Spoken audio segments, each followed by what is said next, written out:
Right, boys. Hello. Episode 14. Don't spoil the ending. We all look a bit shattered today. Long week. It is indeed.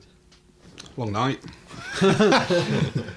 So yeah, this is a podcast about films, drinking, TV, games, and being tired this week. So yeah, we'll move straight. Let's dive straight into the show.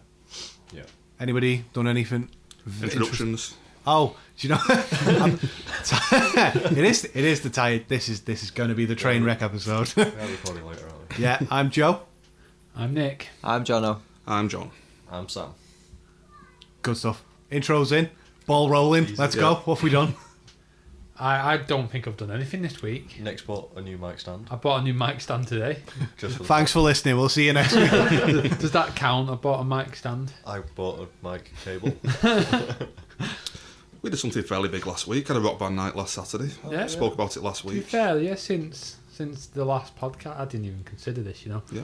I had the boys back round. Like, I don't know if, like, on that pilots episode, is it heard on that, the one we did?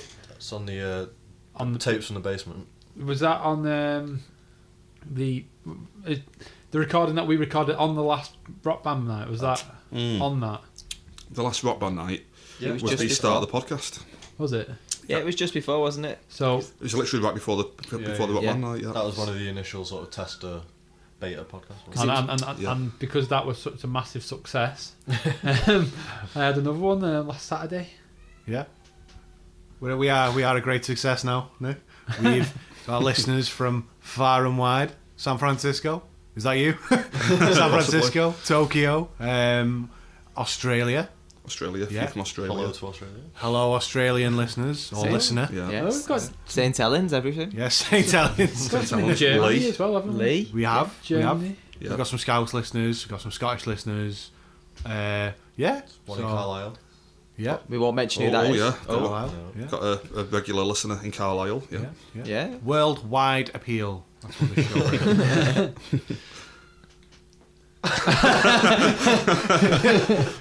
is. So, yeah. Have we watched our... That done any- worldwide appeal Oh, well. died on its ass, didn't it? We've got a few things to mention before we go on to the films and stuff. Yeah, We've yeah. done this week. We've got the rock band night. That was good. Yeah. had a good- I had a few highlights that night. I had the barbecue, you know, before. Barbecue was good. Your brother Luke was there. Ben and Heggy from work turned up. Yeah. It was a good night, wasn't it? It's very good night. Highlight of the night was probably when me and Ben were talking about the Lenny Kravitz YouTube video where his pants explode and his knob flips out on stage. Yeah. And while we were looking for that video, I think Heggy found a top 5. Celebrity smallest penises, I think it was. Yeah, that's the one. that was fun. Yeah. I don't know why that just come up, just randomly. Like, Yeah. Literally. It was weird how we got to that, but like, let's just say Ellen DeGeneres was on the list. She was number 4, I think. Also, one of John's idols, Tobey Maguire, He was number 1. number one, really? the smallest Number one, penis. smallest Tobey Maguire. penis. I mean, if you're talking about Tobey Maguire as the man, he is the biggest penis. In terms of his actual, he's Willie, then it might only be small. But yeah, the night took a weird turn. It was me, your Luke, Heggy, Ben, Josh, I think, was in there at that point, and we were watching weird videos on YouTube. Yeah. That was a good laugh. A bit of a turn, didn't it, at that point? Yeah, that was good. What else have we done? I need to hear the story about FIFA and what happened on FIFA with you and Luke. 'cause Yeah, there was a bit of a FIFA thing that night. Should put a bit of background on Luke's FIFA skills. Yeah, Luke's well known as being like the best FIFA player Because possibly in the world. Yeah, because that's just literally he spends all his time doing. It is ridiculous how good he is at it. Like we've all it's played crazy. him. Yeah. I don't think I'm the only we've... one who came close to beating him. See, none of us have ever beat him, have we? No. No. He beat me 4-3. That was the closest I got. I was United. He was West Brom, so that's kind of why. But yeah, last week it was 1-1, and he had to shoot off because his cap came. So Oh. Do you think that's because he was in pain because of his leg? I don't think He so. has like pretty much broke his ankle. Is he drugged up? Was he drugged up? I think. Not in that sense, in the leg sense, in like painkillers. Oh, right. Like Cody. painkillers, I mean painkillers. Maybe. Moving swiftly on. No, we cannot. You know what else we can talk about? The Tekken. I was just gonna say. Tekken match. yeah. That was yes. the other thing. Got the second game, yeah. Yeah, we got that in. It's on Twitter. Yeah, we had one match. I won the one match. There we go. The first round of the match. Yeah, you Moved were. on from that. Yeah. All the other rounds were insignificant then. It didn't really matter then. I've got a recording of you saying, I think it was 1 match, 3 rounds, and then we'll go. No, I definitely didn't say 3 rounds. It was 2 rounds, I think I quoted. Ah, right. So So was it first to technically 2? you didn't win. Was that first to 2? first Technically, you two, didn't yeah. win. So I still won. No, because it doesn't work that way, you see. All right. So how many rounds did you win?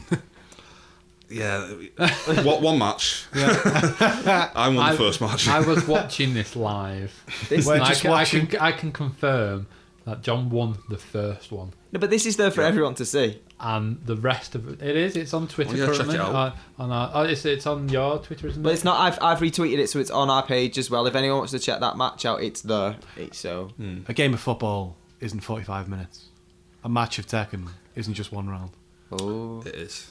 It literally isn't. Yeah, it should be. Yeah. But yeah, that was good. Check it out definitely Yeah, on Twitter.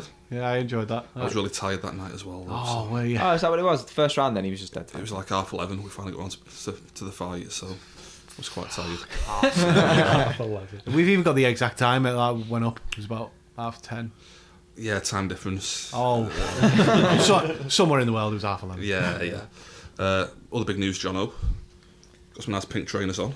See, why is this a big deal? I don't I don't- understand the pink shoes. I just find them fascinating. I think they're amazing. See, these have come all the way from Sweden. These, you'll see some pictures later. Some pink Nike trainers with like a blue, that navy blue Nike tick. Yeah, White soles. I like them, but they're just very bold. You know, Bold. bold choice. But, people couldn't take them in. yeah, People still can't take them in. Just like, wow. I'm still looking at them now. They're amazing. I can't believe I got asked the question before we left work. Then were they meant to be that colour? I'm like, what other colour were they fucking meant to be? I bought a pink pair of trainers. Were they meant to? A white pair of trainers and you just threw like They ran in a the red wash or t-shirt. something. But that's what he Just said. a But that bit- was a bit down, joke. The person that actually said it before seemed genuine. That I'd actually Yeah, died it was them myself. I was just like, what are you talking about? Sorry. Right. Are they girls trainers? In a 9.5 men's, the women's trainers. Big girls trainers. They start at a 6. They're not women's trainers. The men's are in the men's section. No, but they are cool. Got them on a discount, didn't you? And again, if you see the picture, you can check them out on any of the websites to make sure the men's. You're going to stick a picture on Twitter, aren't you? I am. So Yeah. if people want to go onto the Nike website as well, the men's in the men's section. You're wearing a Nike hat right now, Jono. Are you endorsed? I fucking wish I was. Send me the endorsements, Nike. Get a The few skateboarding. sponsorships. Yeah. Cool. Just one other thing as well. For any listeners in Manchester, you'll probably know that the Printworks Cinema changed hands recently from Odeon to View. Correct. And for anyone who owns an Odeon Limitless card, that's a bit of a pain in the arse because you've just paid for a year's Limitless and the cinema's closed. But I had a bit of result on Twitter this week. I tweeted complaining and they got back to me saying, no, not a problem. You can go to the AMC at Deansgate, use your Limitless card there. Oh, really? Cool. Yeah. So just thought I'd throw it out there It's for funny any how they Manchester failed to listeners. mention it to everyone else. Yeah. You've only got that, but you only know that 'cause information by complaining. that's not common knowledge, so It's like no one knows. It's like we won't tell anyone. yeah, I'm well happy with that. This podcast has become how to find the greatest deals. Yeah, pretty much, Hey, it yeah. can be top UK Yep. deals if you Consumer want. users. That's what Talking of View Cinema, I booked my ticket for Spider-Man Homecoming this week at View in the IMAX. Did you get a discount? Oh, Doesn't belong on the podcast. Yeah, got me ticket though. I'm not watching a film not in the IMAX. It's got to be in there. So whether it switches over to View, Odeon, the other one, the other one. Them other cinemas. I'll be going there IMAX. So when you going for the viewing then? Is it like, are you going for the first showing? No, the it's in the first? week. I think it comes out on like a Tuesday or something. I'm going on the Midweek Saturday. opening. I'm going on the Saturday afterwards. What with these daft midweek openings? Rubbish. Yeah, they've gone on for a while now, haven't they? Yeah. It's all to boost the weekend box office. I know. If you open it on the Wednesday, you get another 2 full days there to boost your opening weekend box office. Yeah. You can say, oh, look, we've got 150 million, but 2 extra days. Then why not Yeah. open it on the Monday then? because technically wouldn't that count for the last weekend? I don't know, mate. I was thinking that myself, actually. It makes Then no I don't know where the Friday. cut-off point is, whether the Tuesday would count in the last weekend, maybe. I mean, that's not the weekend, though, is it? No. That's my issue. Technicalities, isn't Well, it? technically, the weekend, Wednesday's not a weekend, is it? But it's weird. They're literally Yeah. taking in money and pretending it's weekend box office. Yeah. I wish my weekend started on Wednesday, to be honest. So do I. Yeah, Yeah, that'd be good. get down with that, definitely. Judging by your attitude at work, it pretty much has. Sorry, Joe. Hey, it's kicked in by Monday afternoon, to be honest, but Just one last thing on that as well. I replied to the tweet from Odeon. I intended it being like, oh, thank you so much, I'm really happy with that. But it came off like a really sarky response. It was like, wow, thanks so much, I had no idea you could use the card at the AMC.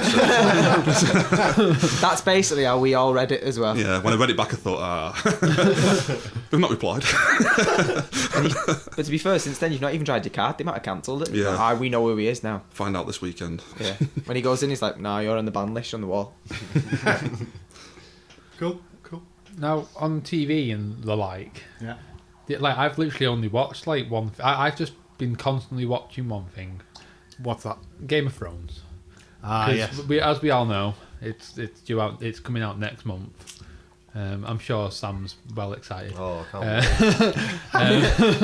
wait. Like I started again, and I'm watching it, and I'm up to season 5 now. You've started again. Yeah, because if you watched it, you'd understand why I've watched it again. It's- Nick, I fully understand. what you're saying. exactly. Before season 4 started, I was at uni and I'd done my work, so I had a weekend where I watched the first 3 seasons just back to back. So I fit 30 hours of Game of Thrones into 2 days. Ooh, So yeah, how's Solid work. solid uni degree. but wait, how? That's like a big chunk of your days. Just Yeah. Every waking moment, watch Game of Thrones. It literally was. I'd wake up at like 7 in the morning. I'd throw Game of Thrones on. I'd watch that till about 2 in the morning. while you're eating pot noodles and Russell burgers. Of course I was. I was a student. Well, not Rustler's burgers. I was gonna say, Oh, like, yeah. as I was saying, I was like, you were eating Russell burgers. No, it was mainly like the likes of pot noodles, super noodles, beers, obviously. Anything noodle related. Noodle. Any noodle related product. That's vegetarian. If there are any noodle product related companies listening, please give me a call. but yeah, I got Don't to, sponsor the show. Just give Just send us some noodles. Just give me a call. Give Yeah, it your private I- number, just. I got up to season 5 of Game of Thrones. So like, I'm alright to spoil it because it's been a while now. Wow, I've never seen any of it. Yeah, but you're not going to either. How do you know? I could do it. Well, you because do. it's been 6 years. Come on now. That is a point, to be fair. That's neither here nor there. I don't know why you're saying these things. I could just start one day. But I got to season up to season 5. So Tywin's just died. Oh, God, I Shay's spoil just it. died. It's all been kicking All off. kicking off. I'm dead excited for this season because Isn't there like 20 other characters that have died as well? Oh, they all died. Countless Like this of them. season, I know we've got the death of Stannis, Jon Snow. Yeah. That was almost a spoiler for me because I just forgot a lot of. I was like, Stannis. Like a retrospective spoiler. I forgot that. No, I feel like I need to do what you're doing, Nick, and rewatch some more. But I might wait till the start of the next season, recap on the whole thing, and then go into that final season. Is that you've got 2 seasons left? Yeah, I think it's like 2 7-episode seasons. Something Short like seasons, Yeah. aren't they? Yeah, sure, sir. that. But yeah, like we're doing a Game of Thrones podcast Yeah. next month as well. Yeah. So anyone want to check that out? Yeah, definitely, that'll be coming. What date was it? The 16th Well, it's the of July? 16th, isn't it? 17th, I think. So I reckon it'll be released on like the 18th of July. Yeah, it'll be or out that something. week, yeah. So, Something like that. yeah, check it out. Oh yeah. Cool. I watched the Crystal Maze this week. Oh. Or well, last week's episode. Have you seen that? It's the new remake. Not seen it, but is Stephen Merchant still involved at all? Or- So Stephen Merchant's not involved now. I don't know what. Did anyone watch that version with Stephen Merchant? No. No, that was kind of avoided. Can I refresh on that, like where Stephen Merchant comes into that? The big deal was they did that one-off episode, didn't they? A Merchant appeared on it with his bald head. She 'cause literally he was shaved his head filming. for it. Yeah, he was filming Logan at the time. Once he played Caliban, Yeah. so he had a bald head.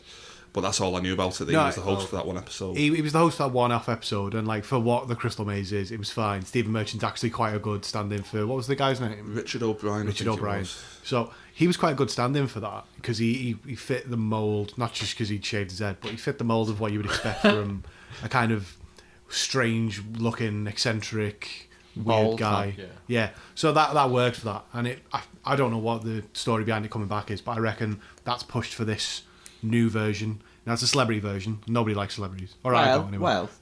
Liam Gallagher's supposed to be one of the celebrities on it. Right. Okay. Really? So that's going to be interesting. On yeah. the Crystal Maze? Yeah, well, he did an interview on the radio where he was talking about his new life since he's been back in music. And he was on Radio 1 and he said in that 4 years he was going stir crazy. And he literally... Going stir crazy. Right, more than usual. But he literally said that his days consisted of like, he stuck up running just to fill the void. So he'd get up at 5 o'clock, be ready for running by 6. He'd go out for a long run because he said he doesn't have music on because he likes to be with nature. Yeah. Biggest hippie comment ever. He's a bit mental, isn't he? What's And then- go on. Well, then they said, what happened to the drugs and the booze? And he's like, well, when I'd come home, I fucking get straight down the pub. And I was like, what's the fucking point of the running then? Unless you're running to the pub because it's raining. Have you heard what Liam Gallagher says when he sees his sister in the street? It's like, oh, hey, sis. Oh, God. Anyway, switching back to Crystal Maze, the new season is hosted by Richard Ayoade. Now, All right. I'm a fan of Richard. Stephen Richard Aoki. No, Richard Ayoade. Is For how you anyone who pronounce doesn't it, know yeah? him, Yeah. Ayoade it is. But I was going to say, I thought it was... for anyone who doesn't know him, he's Moss out of the IT crowd. Yeah, that's true. So he's hosting it, and he's perfect for that type of role. Because he's so eccentric. It's if he was Moss, if he was playing the character Moss, being the thing, he'd be so bad with his half-mast pants and his weird afro. But Oh, is it him out of IT crowd? Yeah. Oh, that's so cool. He's fun. He's quite a. He's got a certain peculiar sense of humour or Tendencies. way of delivering jokes. So it works for that, and I think that's good. Yeah. Adam Buxton's got a role in it, which I love. Adam Buxton, love Adam and Joe. He's got a role of can't quite remember, but it's like the psychic sort of strange something. I don't know, but Adam Buxton's in it, and for me personally, he probably fit the mold for a Crystal Maze sort of secondary character. Like a second fiddle. type. But yeah, no, I'm not going to say I enjoyed it, but it was one of them goofy shows that I kind of didn't mind having on. It's obviously not going to be as good as the original, but the original was shit. Well, that's what So- The original, original was you know. shit, but at least it was the general public. No, but the point of it was that it was a bit shit. Yeah. So That was I mean, I never get stuff like that when they bring back UK TV shows. I can't think of another example off the top of my head, but... Blind Date. Well, yeah, Blind Date. Blind for Date they've example. just brought back. They bring it back and you get people saying, oh, it's not as good as the old one. Oh, Stars in the Rise was another one. Yeah. They're like, oh, it's not as good as the old one. Doesn't Oh. work as well. But it's like, did you watch the old ones? They were fucking shite. You know what was amazing? I did watch one only episode of Stars in Their Eyes because it was done by Harry Hill. And he was literally introducing one woman. Right, check this out. One woman. And you remember the catchphrase that they used to say, "Tonight, Matthew"? She actually said that to him. And he's Yeah. like, I'm Harry Hill. I'm not Matthew. That remember pretty that. much killed the programme for me. I was just like, this woman doesn't know what day it is. Clearly she thinks it's Matthew fucking Kelly. Since then, he's been in court for like all sorts. Which we won't mention. We're on dodgy ground. He was found innocent, cleared of all charges. But he has been. I never said anything He's- bad. I sorry, just said he he's- has been to court. he's allegedly been to court. Yeah, it like with Crystal Maze, just to finish that off, it might be worth a watch. Like I said, it's not the best TV show ever, but Richard Ayoade does have a few. Do you think that Liam Gallagher thought he'd said crystal meth? I mean, Now he's interested. I'd be very surprised to see Liam Gallagher go on it, to be honest, because I'd like to sort of Louis Spence on the first episode. Oh my So, god! Was he yeah, like, that's darling? not It was literally he was, yeah.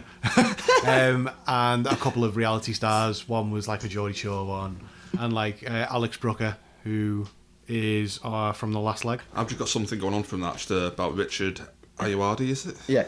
Yeah. He's a bit of like a renaissance man. He does a lot of comedy writing, done a lot of acting as well. And he's directed, I think, 2 films now. One called Submarine, which people rave about, and one called The Double with Jesse Eisenberg. But for me, they're not that. I'm not a massive fan of them. They feel like a tribute act. It's almost like with Submarine, is ripping off Wes Anderson. I hope that's his name. I might just crucify that. And with The Double, it feels like oh god, there was another film came out that year about the Jake Gyllenhaal film. What was that now that we watched? Oh, is it Enemy? Enemy, that's it. the one. the double feels just like Enemy. So it's like he's almost like ripping off other things when he does it, but he does a good job though. They're okay films and everything, but I just find it interesting how he can like act, write, and direct as well. Kind of he thing. also presents. There's been a program on Channel 4 where he's Crystal been. Maze. I don't just mean this. There was one where he was like No, it's travel Travel Man. Travel Man. He did a show actually with Adam Buxton on one of the shows because he takes someone else and they go travelling. But yeah, so like that's kind of like a Crystal Maze prequel. Well, if you think about his skill, because he's obviously he's a stage comedian as No, well. he's obviously dead good. Like, have you seen Garth Marenghi's Dark Place? I can't recommend that show enough. He's in. I know that. you've mentioned it a few times. It's yeah. one of like What's my it like? What? It's like Like a Mighty Boosh type thing. no, well, it's kind of like it's set as if it's a really badly run 80s. What you're watching is what's supposed to be the old tapes of an 80s horror hospital drama. But it's like a comedy because it's all shot really badly. All the camera angles are wrong. The effects are terrible. But it's like all the acting's bad as well. So it's this thing how they present it to you, and it's hilarious. It's genuinely an amazing television show. My Twitter bio at the moment is I'm Joe, podcast host, music producer, Dreamweaver. Yeah. That's Only yesterday I actually seen this. I was like, what? that's from the intro for that Garth Marenghi's Dark Place. Yeah. Guy who plays Garth Marenghi's in The Office, the UK one as well. Got a little cameo in that. Yeah, he's the guy who's mates with Gareth. Is that right? The tech guy. Yeah, they have like little snipes at Tim and stuff. Like. Yeah. That was good. Yeah. So yeah, I think you should like have a look at Garth Marenghi's Dark Place, the show. So Yeah, I'll will definitely do. check that out. Going back to Crystal Maze or Fort Boyard? Which is better? Oh, what? Sorry. Which would you prefer? I never used to watch Fort Boyard, so it'd have to be Crystal Fort Maze for Boyard. me. Sorry, what's that called? Fort Boyard. It was like Fort Boyard. yeah, it was Well, like in a the place Messenger. in the middle of the sea, wasn't it? And you used Yeah, to have to yeah. do challenges and stuff. But I never watched. Sorry, it. It's pretty much the same show, but it's set in, outdoor- like, it's a outdoory. prison. Yeah, it's like in the middle. It's literally in the middle of nowhere. I missed that one. Never heard of it. I'm that's surprised you've not heard that one. So- Was it a No. Channel 5 one back in the day? Wouldn't it have been Channel 4 and then like if it had still been running, Channel 5 would have just. I don't know. I Yeah. seem to remember it Like being they do. Channel 5. It's one of those shows, yeah. One If of it was Channel 5, that'd be why, because I've literally never a day in my life have ever watched Channel 5, so that'd be why I've never heard of it. So. It's always on Challenge nowadays. Right, okay. But yeah, John's One never of those. watched them because Channel 5 in his day was that crackly program that used to be on. And he's like, I can't watch that. Yeah, but has anyone ever watched Channel 5? Has anyone Um, gone, you know something, yeah. there's a great show on Channel 5 tonight? Never. Exactly, never no watched it. one Do you know the ever only one thinks- I've ever watched on Channel 5? It's this like Irish man that's like tries to catch benefit thieves. I literally watched. But he pretends to be on benefits and he's doing proper interviews with them going, Is this a On the recommend, dot. Jono? is he shite? It's not. It's so bad. It's like, why would these people who were on benefits and like scrap, like he literally talks to the people that are trying to rob benefits, not just general on benefits. Like these people that do anything to get the most money out the benefits, and he's literally the most well-spoken Irish person. Dresses. He tries to dress like them, so he wears like, you know when someone tries too hard and goes and buys a tracksuit and pretends he's one of them. And he's just not, and he's asking him pertinent questions like, "Oh, how are you robbing them? Like, how are you robbing your disability money? Like, how are you doing it and stuff?" And it's like, why would anyone ask these other people how they're doing it? Because these people who are getting asked the questions are so stupid. Fucking telling it, and then he exposes himself at the end and goes, "I'm actually an undercover detective and stuff," and they fucking run off. I've, So- Just saying, Yeah. I don't care about Go on. Channel 5. I was gonna say Channel 5 has police interceptors. Generally, I agree. Channel 5 shit. It is. But police interceptors, that's good. Can't pay will take it away. That's not a bad little show to watch of the morning. But it can be on another. Yeah, it's on 5 star. So Yeah, Well, yeah, we did it. I did watch. I don't like to admit this, but I have watched a bit of Big Brother. Not this current season. But Is that on Channel 5? it's on Channel I thought 5. it was Channel Yeah, it's 4. moved isn't over, Big Brother hasn't like No, on yeah. series? Oh, Like, has it lost that much of It lost a lot of ratings. Channel 4 got rid of it. It got picked up by Channel 5. and now it's on like I- season 19. I feel like Channel 5 is like a TV show's graveyard, isn't it? like shows that have died, they just go to Channel 5. But they don't even die. What they do is they literally die for ages on Channel 4 and they like go and resurrect them. It's like Frankenstein. I don't like, think they're they do trying to- resurrect them. I think they just die, and that's where they go. I mean, I could be totally wrong on this because the viewing figures could be massive, but like when I was a bit younger, I'd watch like Neighbours and Home and Away all the time. They went to Channel 5? Well, it moved to Channel 5 and I was like, yeah, I'm never watching that again.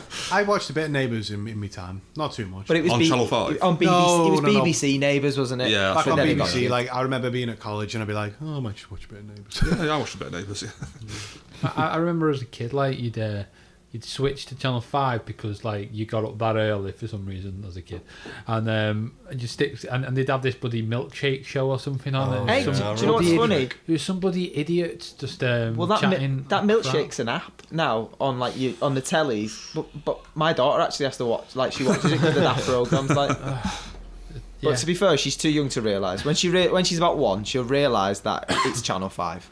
I'll have to turn that off. Well, that's maybe enough about Channel 5. Right. Watch them sponsor us now, fucking hell. We've covered it this week, yeah. Yeah, it was sponsored by Nike, Channel 5 and Super Noodles. That's great. Yeah. I don't think Channel 5 want to sponsor us Yeah. after that. It's absolute Hey, they can slaughter. sponsor me. I stuck up for a couple of shows. No, well, and Channel yeah. 5's a graveyard, so to be honest, any publicity then good publicity. If they want me to watch it, sponsor us, I'll watch it after that. I'll be honest, I don't think they're going to be knocking on our door. They're a terrestrial TV channel, and we're on our episode 14. all the advertising money, you know, they're Yeah, rolling but, in Channel yeah, 5. but we've got over 100 listens on an episode. So like, that's probably more than they get on any episode. No of one anything. yeah. Compare stats with Channel 5. Just saying. I reckon we've got more listens on our biggest episode than they've got on That'd be their amazing. Big any Brother episode. viewers versus our episodes. We've got over 100 guys. Do you know what? Like, there's a line between like parody and like being realistic. I think you've all lost the plot. it's the delusion in this room. Right, let's move off Channel 5. What else have we done this week? I've got one thing, if anybody else want to jump No, in please. first, or... I just wanted to mention we've been playing the game Killing again. Floor. Killing Floor. Killing Floor, 2 yeah. Again. Like proper Wednesday been night again. Proper been getting into playing Killing Floor lately. Like it's such a good game. Yeah, I love It's it. so much fun. Like I mean, I love Horde style shooters anyway, so that's why I just, could play it all day kind of thing. I've played it a few. I played it with Luke and Josh as well. Like I'm honestly, I'd play it on my own. I loved that game. It's so good. Yeah, I'm loving it. We've still not tried the other game modes yet. We played survival loads, but we finally killed one of the bosses this week. Oh, the first time I've actually because I started after you. playing Yeah. it. First time I've actually killed any boss. Yeah, when you get past 10 waves, you face like this giant boss. And me, Nick and Luke and Coops was there. We just failed every time the other week. Finally killed Hans Volter, Dr. Hans Volter this week. That was good. But yeah, definitely recommend it for you guys. Check it out. I think you'll love Killing Floor. You guys is in the other three on the podcast. He said you guys is in like you guys the listeners. No, listeners, don't. Just to you guys. That sounds good. Yeah. I've been watching a lot more Battlegrounds, PlayerUnknown's Battlegrounds. I've mentioned it before. You did mention that. So to give it a bit more background, it's a game that's in pre-alpha stage, so it's not even anywhere near release, and it's already sold 4 million copies. He's had a headline sort of position on, I think it was Microsoft's E3 conference. Like, fascinating rise for a game. So just What game's this? Sorry. PlayerUnknown's Battlegrounds. So this is the game where... Nick was away for the E3 when you No. mentioned it on Oh, E3. yes. I've looked into this myself. I've seen it. It was a modder, wasn't it? And he's essentially made this mod, but as a full game, hasn't he? It's kind of like you had Daisy and you had more, the Arma 2 mods, stuff like Yeah. that. This is like a fully fledged game similar to that. I feel like he's basically just made the mod though into a game, hasn't he? Yeah, I think that's the way it's gone. But the way it is it's one of the appeals of the game is that it's a bit janky.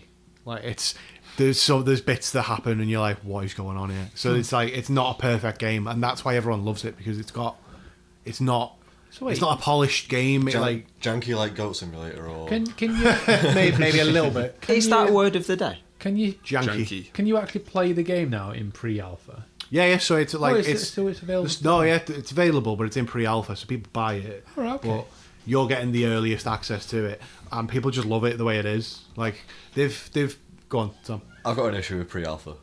Go on. Well, it's alpha, isn't it?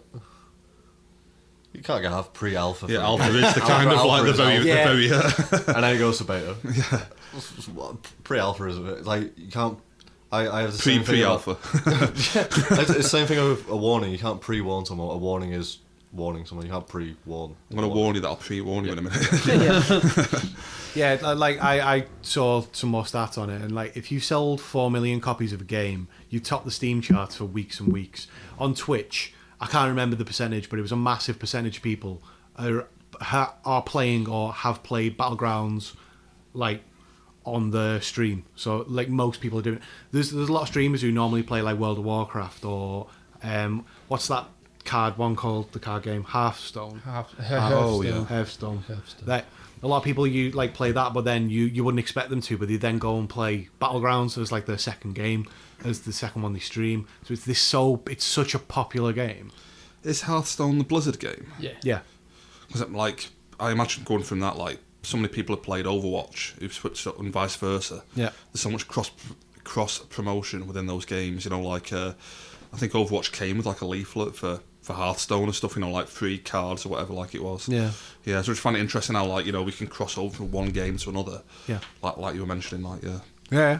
No. So like. Sorry, yeah. I just totally cut you off then. No, it's fine. Yeah, so I've watched a bit more of that because it's an interesting game to watch. It's a fun game because. So you've been watching people play it? Yeah, you watch you can watch. You're not streams playing of it yourself? My computer's not Have good you? enough. Oh, right, okay. Like, I don't know if anyone's ever done that apart from Joe. I know you do now. But I've spent many hours watching people play games. I don't know why, but I actually enjoy it. I have the ones I will watch. I just won't watch. I won't watch just anybody. No, that's what I mean. I've got. I won't just type in people playing World of Warcraft. I would never do that. But like I have certain channels. I'm just like I want to see him play it because I like his personality, kind of thing. Yeah, no, that's what I do. Like the likes of Giant Bomb, obviously. Like that's I've made it well known on here. I'm a premium member, so they've been putting like 2-hour streams up of playing Battlegrounds, and it's just great. So they all just communicate and go through the game. The likes of Sips from Yogscast. See, I'm a big fan of Sips. I'm a massive fan as well. So yeah, we'll make a Sips cast one day. Sips cast.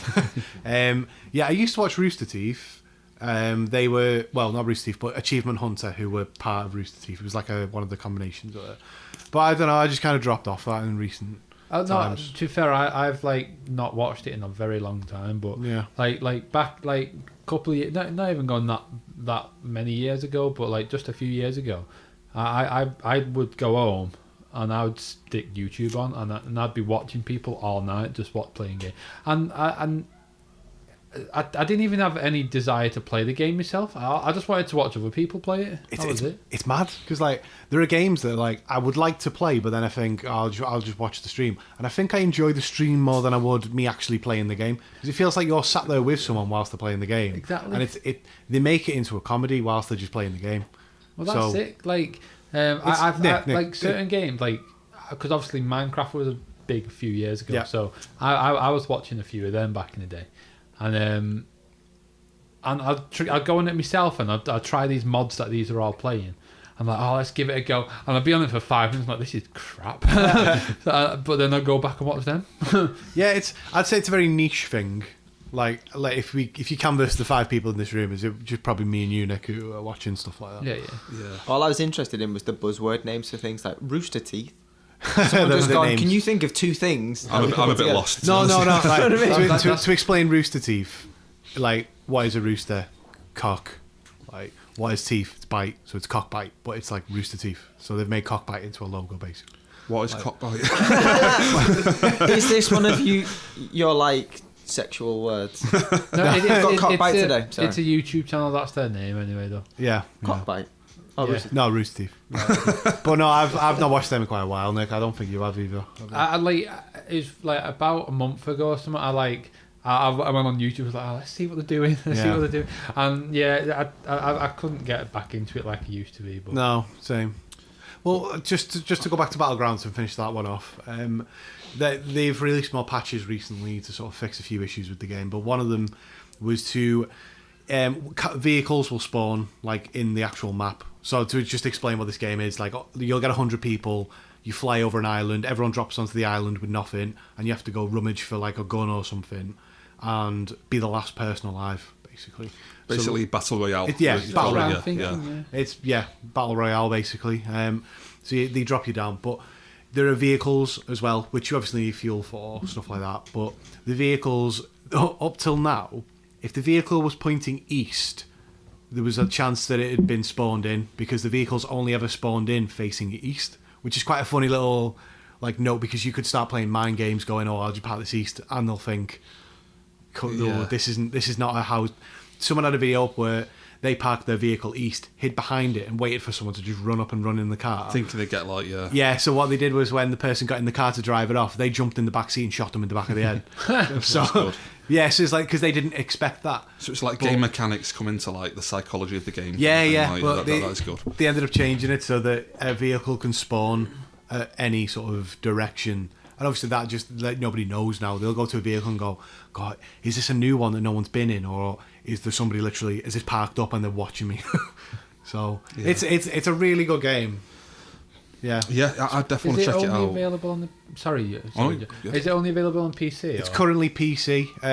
They announced at E3 they'll be coming to consoles. Oh, did they? Oh, okay. So I cannot wait for that day, because we'll be jumping on the bandwagon very late, but we'll be putting some videos up of that.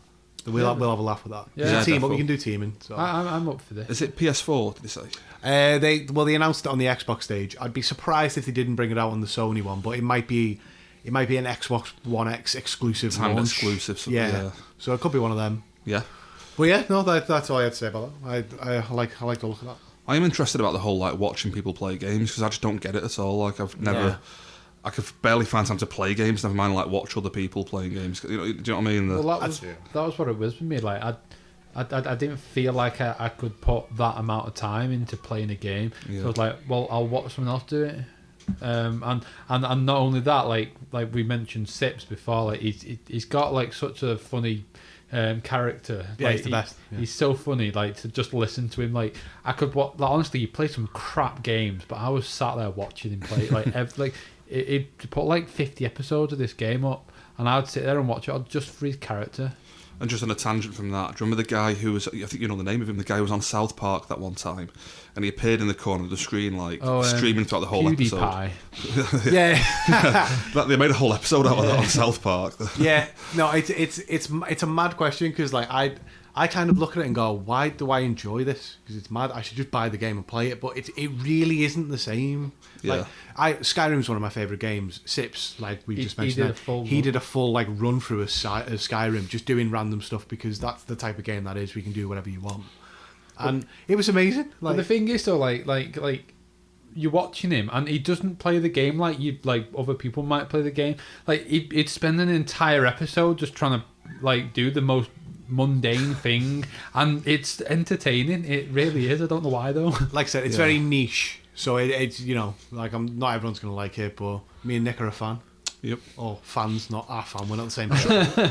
I'd definitely check it out. I've just literally never watched people playing games kind of thing. But yeah. I mean, it's probably a big reason why YouTube got so big. It's especially the reason for Twitch. Twitch is basically just games. Yeah, it's huge. I mean, I've got a friend who actually he's quite popular Twitch user at the moment. Yeah, apparently, in order to get I don't know, you got a VIP status kind of thing on Twitch. You basically have to play for 30 days straight, just constantly, and then you kind of get a message going, right, do you want to be a VIP? I've noticed you're doing well here, and he's that now. He's a big Twitch player. Cool. All right. Cool. When I get a drink. Yeah, I'll. I've only got one more thing to do, but we'll pause here, and then we will be back after this short break.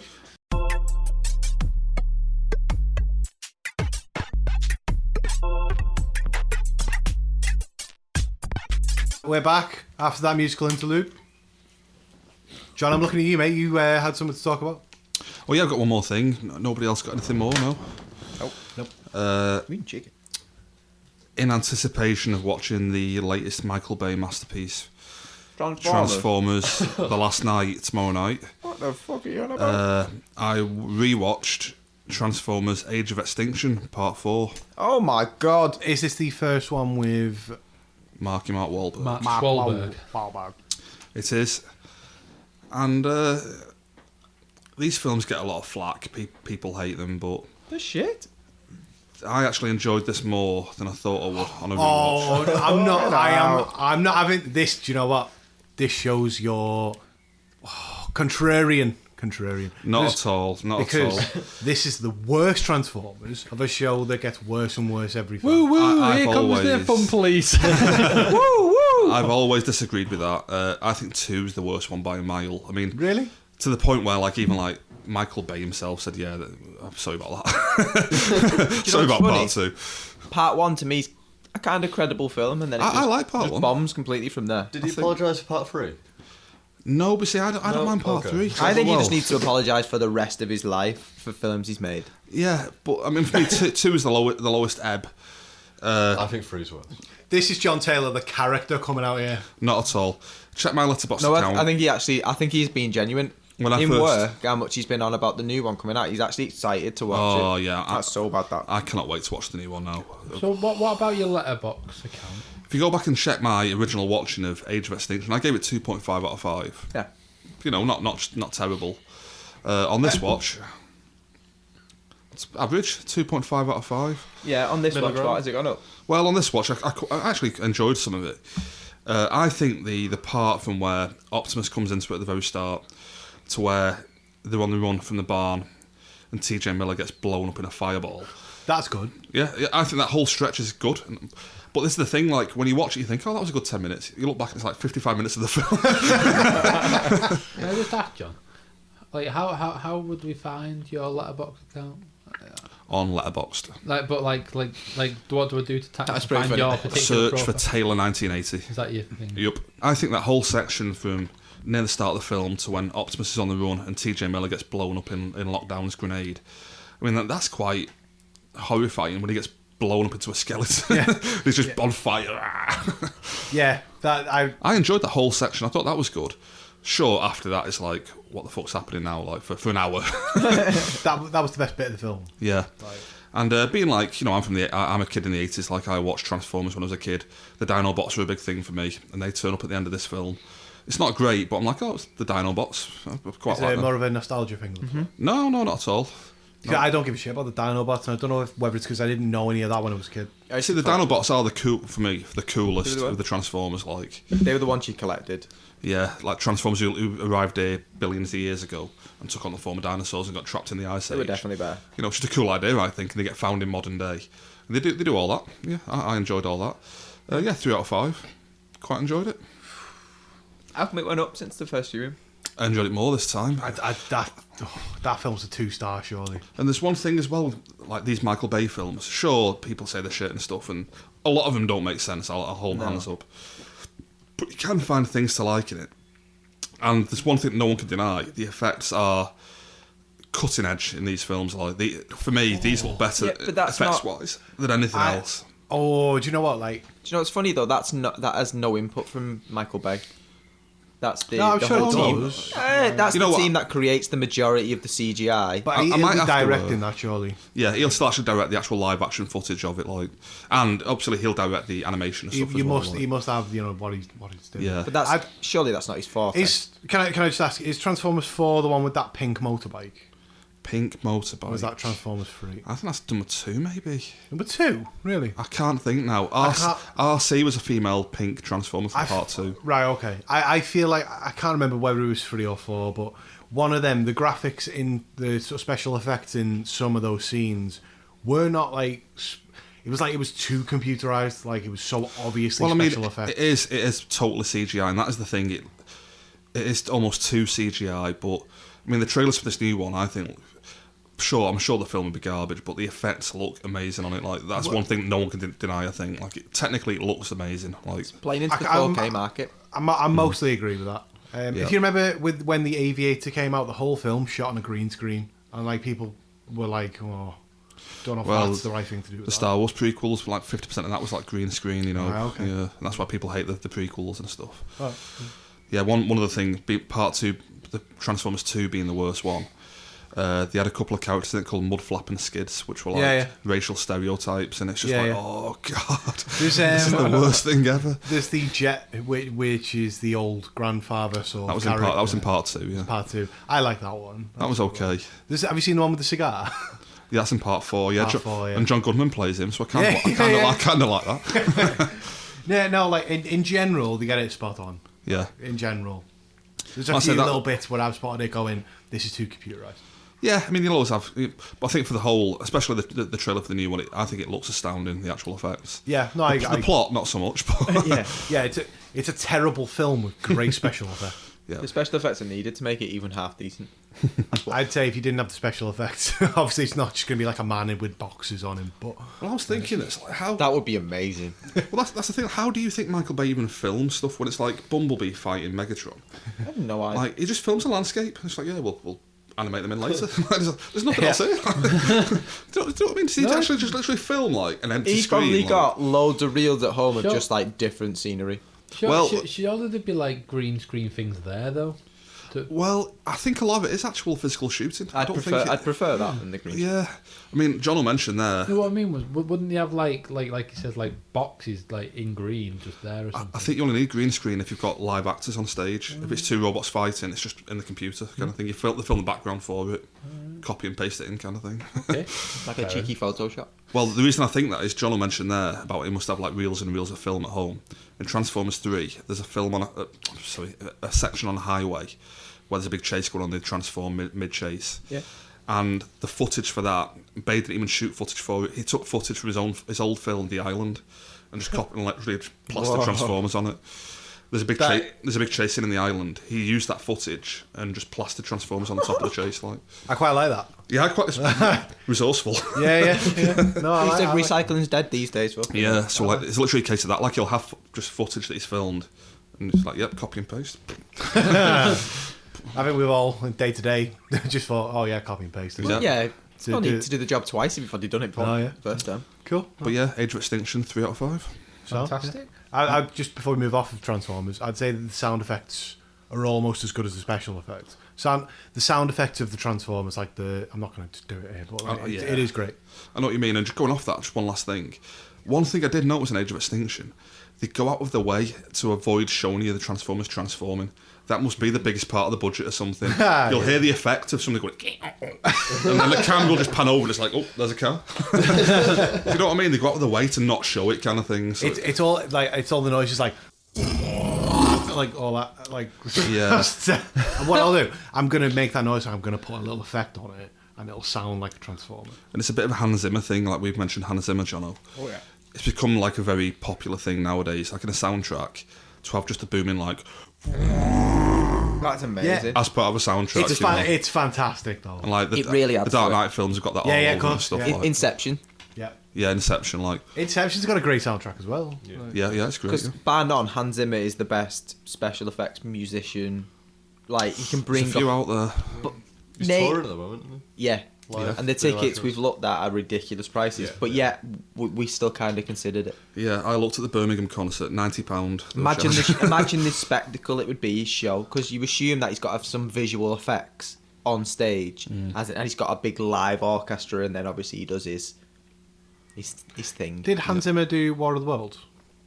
I don't know. I imagine it was John Williams being Spielberg, but I don't know. We could check. He does like 95% of his films, John Williams. So yeah, Are we done with that? Yeah. done. Yeah.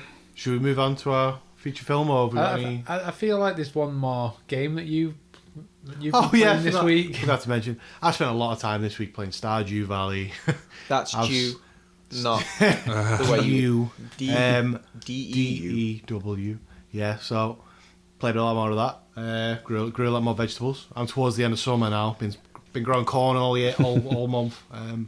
Yeah, because you only have 4 months, so you have like a month is a season basically. So I'm in the season of summer, and yeah, grown a lot of blueberries this summer. Made a lot of money. Made a long. Fantastic. To be fair, I still want to play this game. Oh, it's amazing. I am proper into the idea of playing it. I've just still- not gotten around to it yet. I've not decided who I want to marry on the game yet.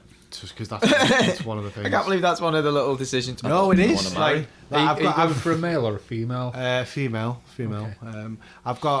I've narrowed it down to either Hayley, the blonde bimbo, who doesn't like you really. Well, not her then. Penny, who looks after she's like a teacher type, and then Leah, who is the sort of arty, distant, strange person. But I might just go for the bimbo in the end. No, that one sounds like you though, Joe. It's probably yeah, the arty, distant, sort of depressed one. Yeah. Yeah. No. I'll probably end up with her, but I'll at least try it on with the bimbo first. But I've enjoyed my week playing a bit of Stardew Valley. What platforms is it on? Sorry. This is on well, it was originally PC. It was a PC indie game, but it was such a huge game that it got a PS4 release as well. It's probably on Xbox, but I wouldn't be able to tell you. I think I'm not seeing it on there. It's got to come out on the Switch. Because it's on the Vita. Why would you not release that on the Switch? Maybe eventually. They are porting a lot of stuff over at the moment, so... Oh, I've done some stuff about the Switch. They're bringing out the Virtual Console, they're building that more. And they're bringing out the mini SNES. Which is the mini. Yeah, it's out soon. Yeah. There've been a lot of cease and desists going out on ROM websites where the SNES ROMs are hosted. And I don't know what the legal boundaries are for whether you can own the ROM if you own the game, but because I've never had a SNES or anything like that. But I'm sure that's what it is. If you own the game, you can own the ROM. Basically. Is that legally where you stand? That's what I've always heard. Right. Allegedly, SNES You've got ROMs. the ROM from a different source, not the proper legal source. No, but you own the physical copy of the game, so it's kind of like. Oh no, but this Okay, so- is like buying something, then going to another shop and going, well, I've got one of those. Can I just have one of yours and taking it? Can I do that? No. Oh. Well, I don't think it's legitimate. If any of us own a DVD, can you go on Pirate Bay and download a copy from there then? Yeah. No, I don't think so. this is it though. ROMs are quite widely available on the internet on certain websites, and there've been a lot of cease and desists going out, and it's Nintendo's finally right, we're going to protect this content now because we are going to start selling this again. John, you've got the Nintendo Switch. The Virtual Console is going to get bigger on that, and they're going to try and protect their assets. They need to protect that, so that means it's getting taken away from the ROM websites. Didn't they do a NES, a mini NES recently? Yeah, I believe so. They limited the sort of release. Have they done the same with that as well? It's basically the same thing, but it's just going to be a 'Cause mini SNES. But they didn't make enough of them, and they've just. Oh no, I think that was done on purpose. I don't think it was done on purpose because it's like printing money, isn't it? Oh It's no, just- no. But I think Nintendo, even with the games, I think are good at this. They did it with Switch. They literally made a limited number You of hold things. it.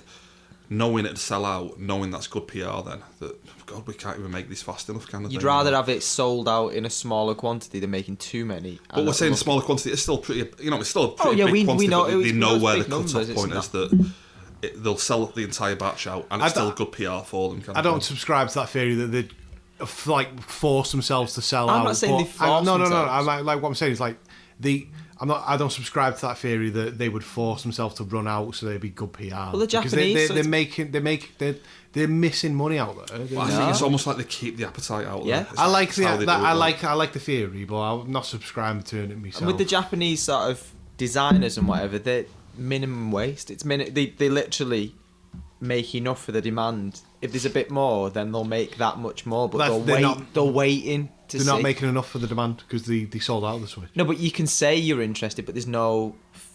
How do you read demand before a release of anything? Pre-orders. The pre-orders ran out. Yeah, but There were no consoles to really buy on day one. They all got snapped up straight away. I know you can't gauge how a console can sell, but they do that on the pre-orders. They gauge what the pre-orders can be. That's why they always want people to pre-order, so they know where they stand with the appetite for what they are selling. Yeah, but that's why I think Nintendo do have a thing with it, because PS4s and Xbox One, sure, for the first week they were hard to get hold of. Maybe I pre-ordered them when they came out, but after that you could go into any shop and buy one kind of thing. Yeah, Switch. Nintendo Switch was 2 months. You couldn't get your hands on one. Yeah. Brand new kind of thing.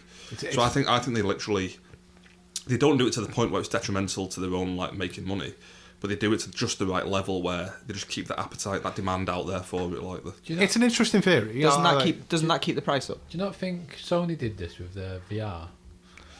I feel like Well, yeah, actually, originally it was really hard to get hold of, but now they're virtually giving them away by the look of it. No, but For those first few months, it was really hard to. Nick's got a good point there. It's like that Sony VR stuff when it released was very sought after. It was hard to find them because they'd sold out. But I don't know if that was more of a supplier thing with Sony. Oh, I think it was more of a because it was a totally new thing, like the first console VR headset. They just underestimated how many people would want it. I think I underestimated how many people Yeah. would want it because I personally don't really like VR. I know you're a fan, John, but Yeah. generally, most people don't have a VR headset. I think they must have underestimated it. Yeah, I think that's what it was. I think that was less deliberate than the Nintendo theory that you've got here. But I think it happens with games. That's why the games hold the value for a lot of the time. I'm thinking the obviously value. it helps that the games are amazing as well that they make. You know what I mean? But Yeah. you're trying to buy like Wii games now, like Mario Galaxy. They're still like £20 You know what I mean? I would say with Nintendo, they did release the Wii U, which was like it's almost like a mini step between the Wii and the Nintendo Switch, where it was almost like a prototype of the Nintendo Switch if you look at it, because it's like a handheld thing. But it's like a crossover between the 2DS, which is fully flat out, But it's like it was a test. onto that. But like because that didn't sell that well, that I feel like they got their fingers burned with that, and they said we're not going to make the same mistake with the Switch just in case. They definitely got the fingers burnt because that was a big thing. It costs so much to make. I mean, no game company makes money on the consoles like because they cost so much to make. But that one in particular, like back when they made it in like 2012, 2013, was it the Wii U? Yeah. Making a tablet with a console as well, it must have cost a fortune, to try and sell them at £300. That's why they're still quite. Did they release it for £300? I think it's still about £200 now to buy brand new. The Nintendo. It's still quite It's got to be expensive. lower now, I reckon. I don't think it is. Much lower. You can get a DS for. Did we find them a few months ago for about 120 quid? They were doing them down as low as 100 at Smith's. 3DSs are a great little console. Like, there are games for it. There's not loads. I think but you could there's get the 3DS XL for 120. Yeah, I ended up spending 200 on a 3DS. It was XL. limited. Like I'm saying, Smith's limited the numbers. They were literally sort of doing a small. It was to get people in, basically. We'll talk about it in another podcast. But I have a story about why I spent £200 on that 3DS. XL. But we'll go on to that on another show. Yeah. Let's move this swiftly on to our film of the week. Sam, this is your choice. Would you like to introduce the segment? Please. I don't know, because I mean I've pushed for this film a lot. since literally day one. Yeah, pretty much, but I'm not sure that I've got that much to review on it. I know, so I'm but- hoping you guys have. Well, I did thinking you would. At least introduce it. Tell everyone what we're Okay, well this week's film is I Am Legend, which I, like I said, have pushed for a long time. But yeah, this should be an interesting debate, I think. Yeah. It will be. Have we got a synopsis, Inman? I've not. No, that would have been like fucking top. Do you know what? I think I could knock one out off the top of my head. I think I could Are you on actually, about film synopsises? Yeah. one of them as well. Should we go for it. should we just wait for Joe to get one up? Are we talking about film synopsises? Robert Neville, played by Will Smith, a brilliant scientist, is a survivor of a man-made plague that transforms humans into bloodthirsty mutants. He wanders alone through New York City, calling out for other possible survivors, and works on finding a cure for the plague using his own immune blood. So Robert Neville is like immune from this virus. Yes. Neville knows he is badly outnumbered and the odds are against him, and all the while the infected wait for him to make a mistake that will deliver Neville into their hands. So he's basically alone in New York, more or less. There's mutants everywhere, and he's immune to this virus that was created to cause cancer. No, it was supposed to cure cancer. It was created to cure cancer. There's but conspiracy theory for you. yeah. So the virus took over, and I think I read that 94% of people died, 5% of people were turned into And mutants. 1% was immune. 1% was immune. But they'd be the ones eaten, supposedly. Yeah. No, No, that that was are the story. 5%. He said the 5% would eat the 1%. So they wouldn't eat. Oh, They yeah, wouldn't be yeah, yeah. survivors. Oh, yeah, They'd yeah. end up being eaten. Yeah, I thought you meant like they become like No, they're no, eating no. other people. This is when she said This this is is what all she- God's plan, and he sort of ran. He through ran numbers by her and said literally 94% would be dead. Yeah, 5% would be these. 1% like me and others would have survived, but they'd eat us anyway. This film is set in New York with like an overgrown post-apocalyptic setting of Like New a York. 28 Days Later type. I would say it's similar. It's in the same vein. I was thinking in terms of like the literally nothing within a city. There's just no one anywhere. Except deer and mutants and lions. Yeah, the deer and the lions just randomly appear. Cartoon deer and cartoon lions. They're No, all they- roaming They are about. really I was awful gonna- CGI. Like the lions Yeah. when they like stroll in. I'm They're like, not the that's worst awful. CGI of the film, though. No. I was gonna say myself, like I don't know if like it was good back in the day, but It wasn't. like, I can't imagine like that's. It was only Like- 10 years ago. I know, but it's awful now. Like it was, Yeah. they are literally cartoon, aren't they?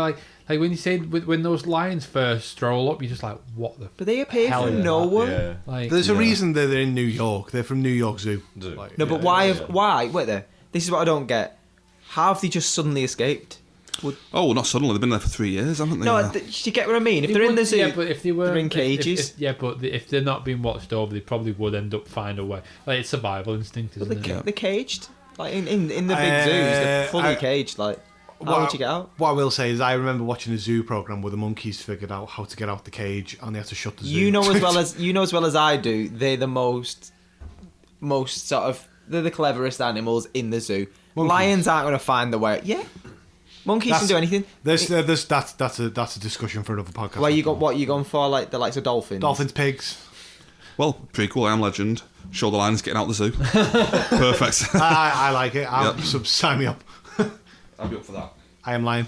Sorry, I like just cut you guys off I then. feel like I've just thrown a grenade into a room. Like I've just introduced the film. Just all gone off with Just each left other. us with it.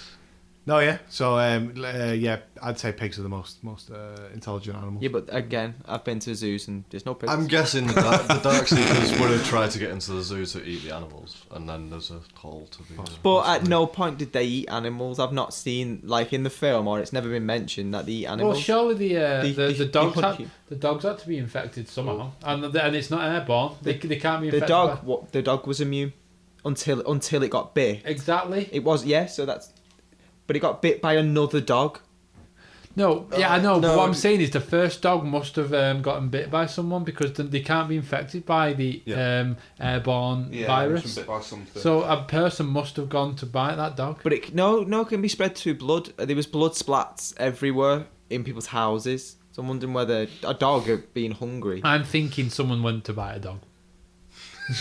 I'm on the same view as Nick. But again, no You're hungry proof. enough. Hot dog. Yeah, when Ebola happened, didn't that happen because a bat bit someone and then it turned and mutated into a human thing? Yeah, I think I've heard I something think about that's that, yeah. what that was. So it's kind of similar to that, but with humans have created it. Yeah. So yeah, the film. I mean, I'm just going to go ahead and just give my review of this film. Yeah. Like, when I first watched it, 10 years ago now, I actually quite enjoyed the film, not going to lie to you. I mean, I'll leave the ending for another... Yeah, We'll come to the ending. We'll come on to the ending, but, like, I genuinely enjoyed the film. Like, Will Smith, for me, is, like, probably one of the best actors out there. I think he's amazing. I think Will Smith's performance in this film, like it was really well received. I enjoyed it. Will Smith is the main point of this film. Yeah. I've got some sort of points about, like, not just about him in the film, but about how certain things that he brings out of his character to sort of... Yeah. Do you know what I mean? Like, Go on then. the way he almost... Right, specifically, video shop, loads of mannequins. Oh, yeah. He almost brings out this character where he can... Because he shows that he's been there for 3 years, where he's gone completely... Not to the point where he's raving lunatic, but he speaks to these mannequins like they're real. Yeah, it's like To a survival mode, like coping mechanism. a coping like, mechanism. That, for me, was probably one of the worst bits of the film. I'm not saying it's bad, but I couldn't watch, like, him talking to mannequins. I just like, think it feeds to the point, like we was trying to say, where if you were somewhere alone other than the dog for 3 years, or 1,001 days as it counted to. I mean, you seen later on when he actually came across these two people, like, he didn't know how to interact with them at all, did he? That was it. Like later on, like he wakes up on the couch and, like, this woman and child He in takes his a gun kitchen, and he takes a gun out and he's You know, Just he like- starts fucking. He It starts relaying Shrek to the kid. Yeah, I think that's my favourite part of the film. Really? That's what I Shrek. didn't get. I love that he bit. basically doesn't know how to interact with No. other people at this point, so he just goes to that kind of Yeah. thing. I think that's why he seemed to be fat. There was a point in the film where he's like, he speaks to them like the man behind the till, like the mannequin, but Yeah, he knows they don't tell him anything back. He asks, doesn't he? He says like, "Oh, who's that girl in aisle 3 or something?" She doesn't tell Yeah. him. And then like, I don't know if I can't figure out whether he was just like, "Oh, it doesn't matter actually," because he didn't want to talk to her, or he was like, or he realised and he's actually talking to a mannequin. Yeah, I mean, going on from that, like, I don't know whether it was meant to be funny or not. Normally I can tell whether it's meant to be comedy or not, but the bit when he goes back to her and goes after his dog's died, and it's like, "Oh, my He's friend." like, talk to me. Yeah, it's like my friend. Well, my friend. I told my friend I'd say hello to you. Hello. I was just cracking up laughing. I was like, It's what? not that you can see he's snapped because it's like the final straw because he's like, say hello back, and he's just like starts crying. Yeah. And I've you got know to admit he's- though, I mean, I know you've got to put yourself in that headspace and stuff, but I was just like, I'm not into this. No, but you These almost- mannequins. Getting back to my review though, like I do enjoy the film. There's certain bits like the mannequin bits, which honestly I cringe. It makes me cringe so much. Like I can't like that. But like I love like, do you know when you're going around New York at the beginning? Like I love like there's a Batman versus Superman Yeah. logo in the background. I love that. Yeah. There's like musicals. I was googling some of the musicals while I was Yeah, I noticed the Wicked poster was up yeah, there. there was a couple of ones like that. I was Yeah. googling them, but I loved all that. CGI was downright awful. Well, yeah, CGI, like, we're just to sort of, I'm going to divert from your point there. You mentioned pop culture, you know, with the posters and stuff that was on, like, so the Batman v Superman, which is funny because the logo for that looks very similar to our current Batman v Superman I do logo believe though, today.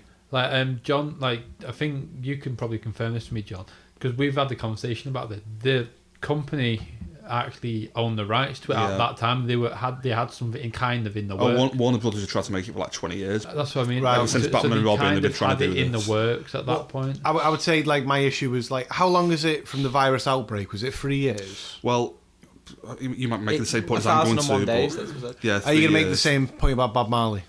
I was No, gonna say- but I was I've gonna got make that. I've got Bob Marley as well. My point about Bob Marley was, like, he meets the wife, the woman with the child, and you go, oh yeah, is this like Bob Marley or whatever? She's like Damian Marley. And you're like, oh my god. No, it's we're- Ziggy Marley.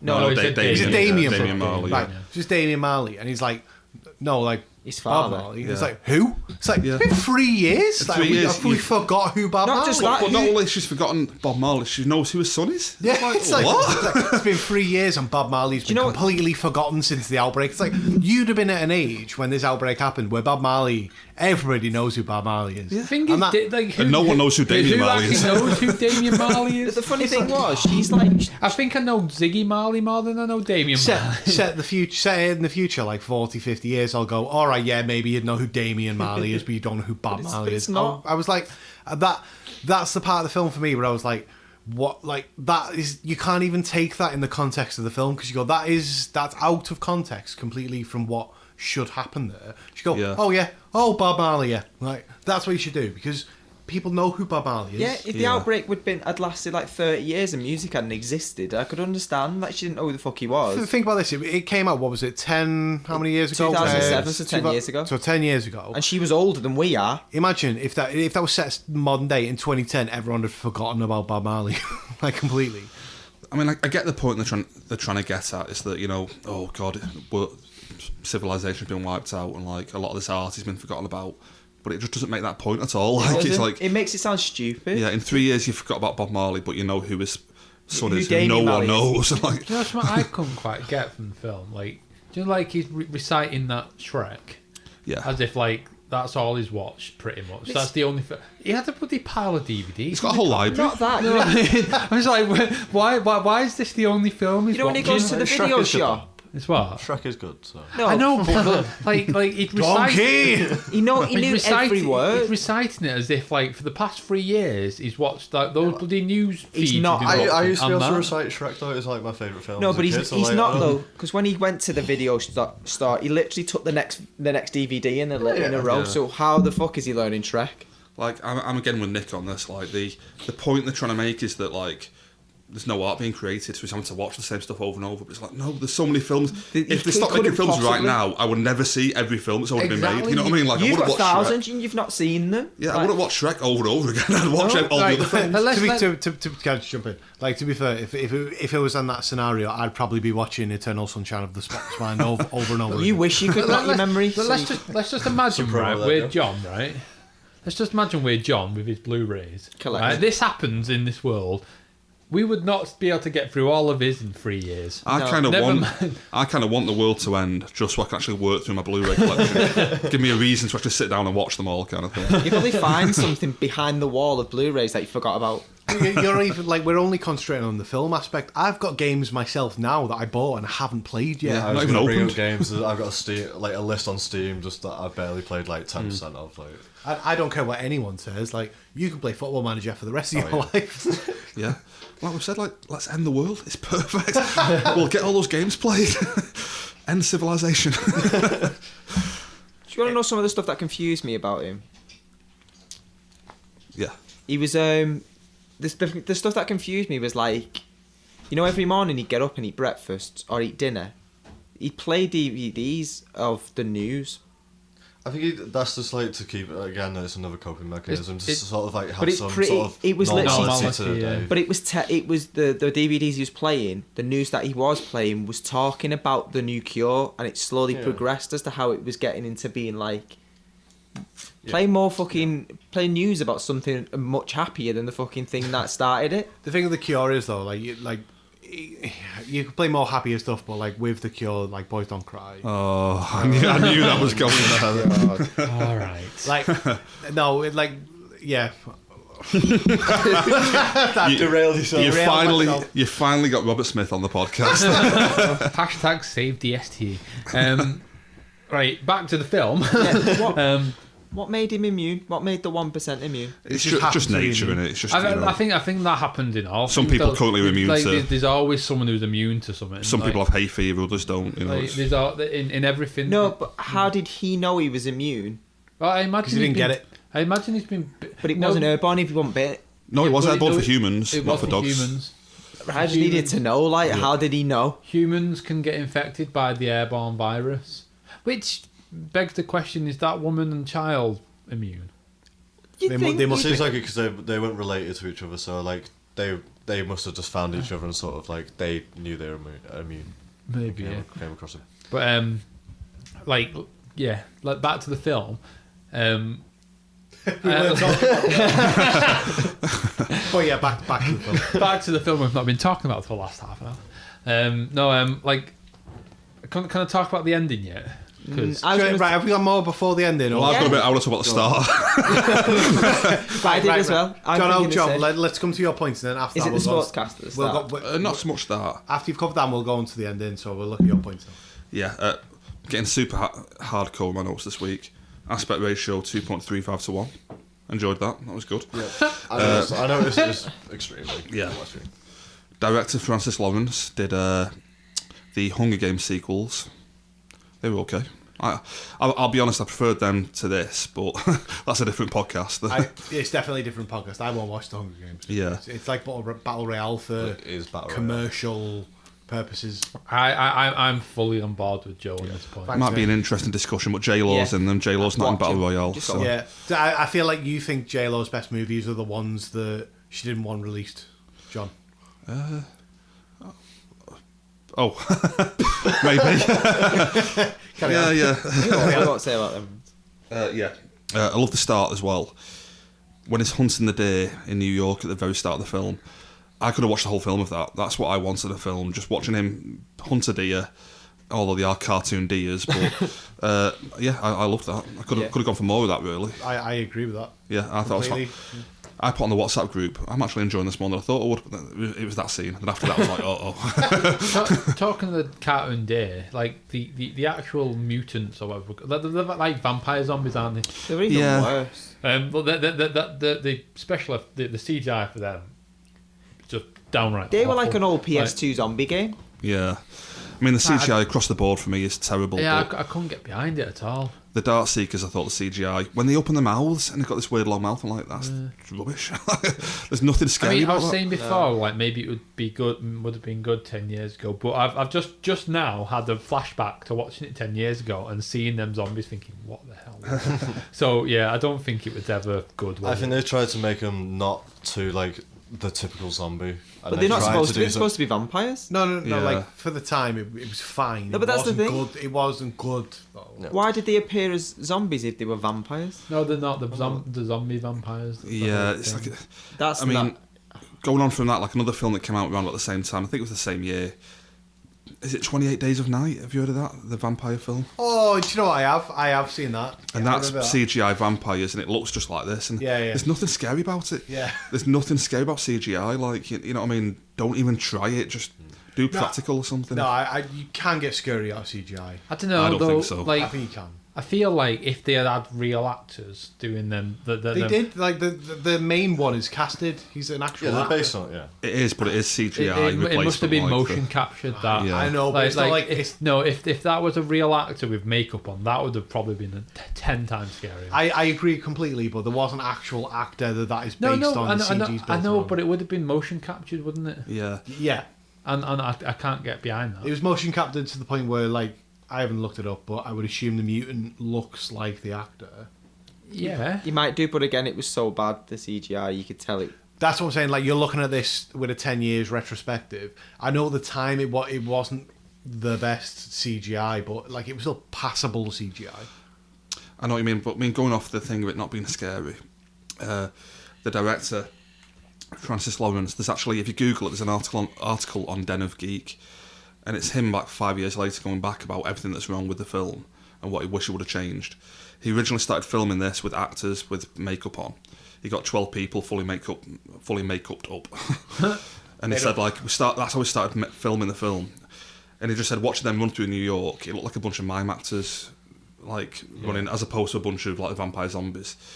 And that's why he chose CGI. But I almost think, like, I'd rather see, what you shot originally. It might look better than this kind of thing. I feel I'd prefer that. Like, the bits when they're running about and the limbs are flopping about and they're jumping over stuff, it's like this is... Surely, if like you wanted like that kind of overacted kind of arm flailing shit that they did, surely they could have like just had like been on like wires and stuff to make them be able to jump all this. And like one point going on from that, one bit in the film doesn't scare me, but it's unsettling. And it's when the dog runs into the building and he falls into the dark I was going building. to bring this up. I find like you saying it's not scary, but that is such a tense bit for me. Sort of like when he turns that corner and he sees the horde. I think that's Yeah. in that room. I'm like, whoa, that is. Can I counter that? The reason that's a good scene, you don't see the It's for vampires. Will You know what I mean? So Will see the backs Smith, of the them. way Will Smith plays it, the way you can see the bead of sweat on his head, the way he's literally panicking, you can hear it in his breathing, can't you? I'm not saying That's the Darkseekers are the scary part of that. It's the tense situation of being in that building, Yeah. knowing that there's like 10 of them in there, Yeah. and that you could be chased. I feel like I instantly got like quite tense as soon as the dog went in though. Yeah. I was just like, crap. Well, the I dog's gonna actually die. didn't realise until he panicked and realised he was in there. You know, like, he's like, oh shit, you've gone in. Like, because he'd sent the dog after the day. Well, that's the thing. Inman, do you like this film? Because during that scene, he repeats Sam about 25 times. Sam. Is that what it is? I mean, I do like the character name. It's quite good as a dog. But what I was going to point out a bit about the dog, which probably was the best part of the film, the dog. Oh. Yeah, it is. The dog's yeah. Well, do you want to make your point? Oh, fine, it don't matter. Won't make no point then if you don't. Go for it. Literally, you've not made your point yet. Like, But what's the? Why was About there a the dog. point of him always calling the dog Sam? But when he finally had to kill the dog, why was he calling her Samantha? What, like when she got injured? Why did it make out? I was thinking, She like, was it's a female dog. What was the started calling point her of that? Samantha.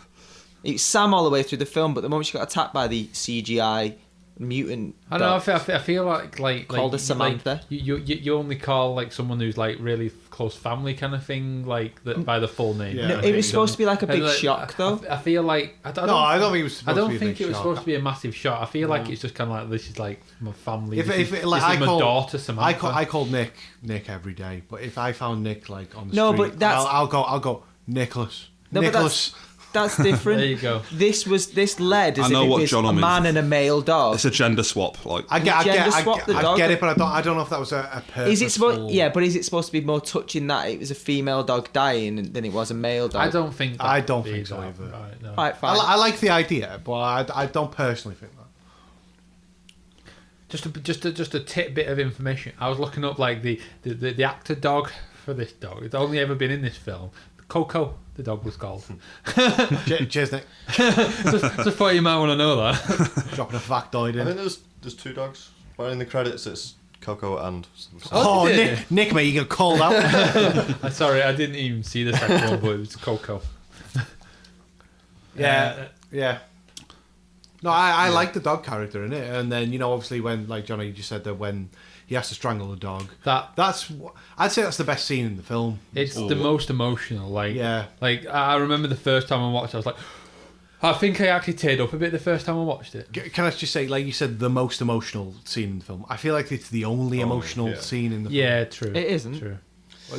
The helicopter where it's going to get his wife and his daughter in it, and they're going to be hit, and he dreams about it constantly. I don't know if it's just me, but I couldn't give a crap when people die. When dogs die, I get emotional. I've got to admit, I'm a bit different with the dog. No, do you know why it's different? Because it's a daughter.